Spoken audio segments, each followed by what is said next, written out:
Hello, ladies and gentlemen, and welcome to a Wednesday evening episode? Yeah, it's Wednesday, the 28th of December, 2022. I hope I'm coming to you all in a good state of affairs, and if I'm not, then I hope things have been at least festive recently for you.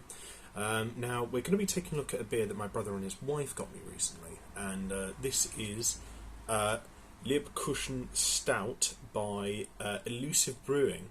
Lebkuchen. I'm probably butchering the German pronunciation of that, so I do apologise.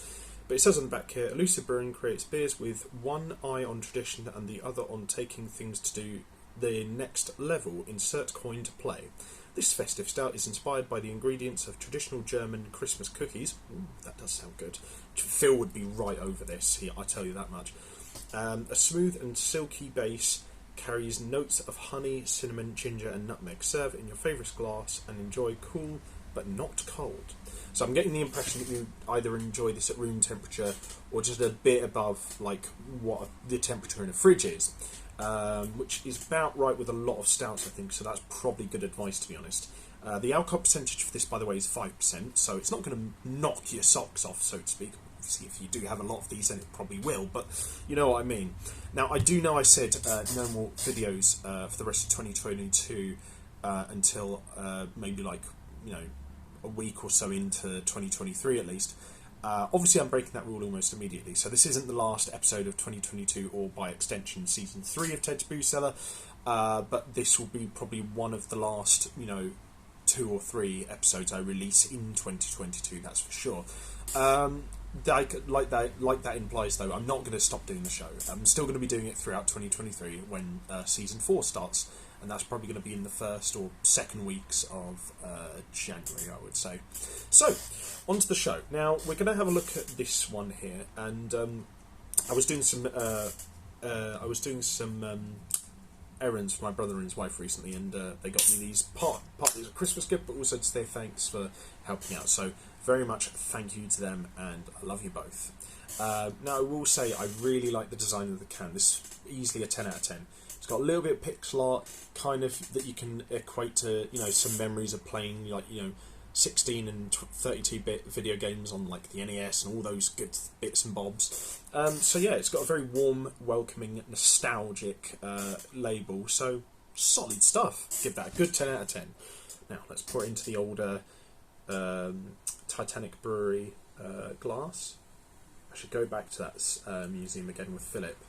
Like I said, I think Philip, if you saw that this is a stout that is imbued with senses of, you know, German bakery and German baked sweet goods, he would be right all over that, because he grew up at least partially in Berlin, and he's all over that sort of stuff, I'll tell you that much. So, nice. Yeah. I'll say it's got a very dark, rich colour to it, probably a little bit darker than a Guinness, I would say. So let's have a sniff and see what our first impressions are like. A little bit. It smells kind of like it smells almost a bit like a cross between a Guinness and a Tailgate Brewery peanut butter stout, with like a little hint of like Christmassy vanilla-ness and like that kind of same smell that you get from like a Christmas cake right at the end. But it's a good nose. It's not too cloying either. It's not too sweet. Yeah, that's a really solid note. There's even this like little bit of auburn oakiness at the end. Really, really nice stuff that kind of makes you feel like you're sitting by a fire or something. But yeah, good nose. Really good nose, in fact. I'm going to give that a 10 out of 10 as well. But first, as always, we'll have ourselves a quick palate cleanser of water.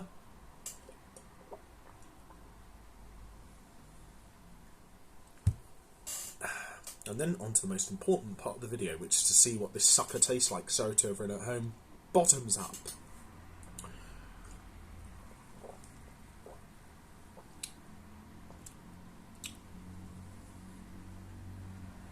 Ooh. Ooh. Ooh. Very nice. Oh, that is excellent. Oh, that's really, really good stuff. There's only one little thing about the texture at the end that's kind of sort of like letting you down. It's got this weird, it's got this fizziness throughout, and I don't really like my stouts to have a great deal of fizz. That being said, the fizz here doesn't really ruin the drinking experience in any major way.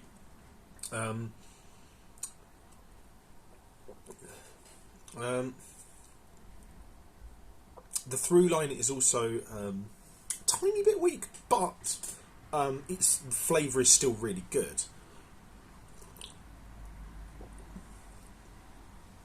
So at the beginning, there's kind of like this, like sort of slightly cinnamony, almost dark chocolatey sort of like taste, and then the through line is this kind of sort of like almost hard to describe. It's like this oaky vanilla kind of flavour is the main through line. And you've got undertones of like Christmas pudding, Christmas cake, that sort of thing. And again, a similar flavour like the overtone as well, in fact, actually. And at the end, those kind of flavours all come together. That sort of pastry, stout flavour, that sort of like slight richness from like the Christmas cake kind of aspect of it. And like the slightly burnt, oaky vanilla flavour at the end comes into play again, and it all just sort of muddles together, and you get this sort of like visual impression of like you're sitting down at the TV after, stuffing your face at Christmas dinner, and you've maybe had a mint tea to help things go down a little bit, and then you're, just about to have a plate of all the sweet Christmas treats, a bit of Christmas cake, a bit of Yuletide log, mince pies, and brandy butter, a bit of custard, and all that good stuff. Pardon me. So those are the impressions I'm getting. Like I said, the through line is a little bit subdued to the point where I wish it was a bit more vibrant and a bit more flavoursome. The texture is good. I just feel that it would have been better by having a texture similar to what you'd find in a pint of Guinness. But that being said, this is still pretty damn near excellent, and pretty damn near perfect as well. So I'm going to give this a 9.25 out of 10. A 9.25 out of 10 I think is damn solid for a craft stout, and I will easily say that this is in the top 3 stouts I've ever had, period. Like, this is really good stuff, and leave it to my brother and his wife to pick out something excellent. They also have good taste, but my god, that is lovely. Wow, fantastic stuff. Yeah, if you see that around, Lebkuchen Stout by Elusive Brewing. That's Lebkuchen is spelled Lebkuchen Stout. If you find that anywhere by Elusive Brewing, pick it up. This is one of the best stouts out there. It's hands down. Really nice stuff. But anyway, if you guys like this video, leave a like, share and subscribe. If you have any suggestions for future episodes of Ted's Booze Cellar, let me know in the comments section down below. If you want to check out anything else I do online, I'll leave the links to all that in the video description down below. And as always, if you have any suggestions, ideas, or things that you agreed or disagreed with in this video, again, let me know in the comments section below and I'll see what we can discuss. But as always, have fun, stay safe with whatever you're doing, don't do anything I wouldn't do, wash your hands, drink responsibly, know your limits. I hope you've all had a good Hanukkah and Christmas, and I hope you all have a good New Year ahead as well. Until then, stay safe. I'll see you guys at the bar next time on Ted's Booze Cellar. Bye-bye for now.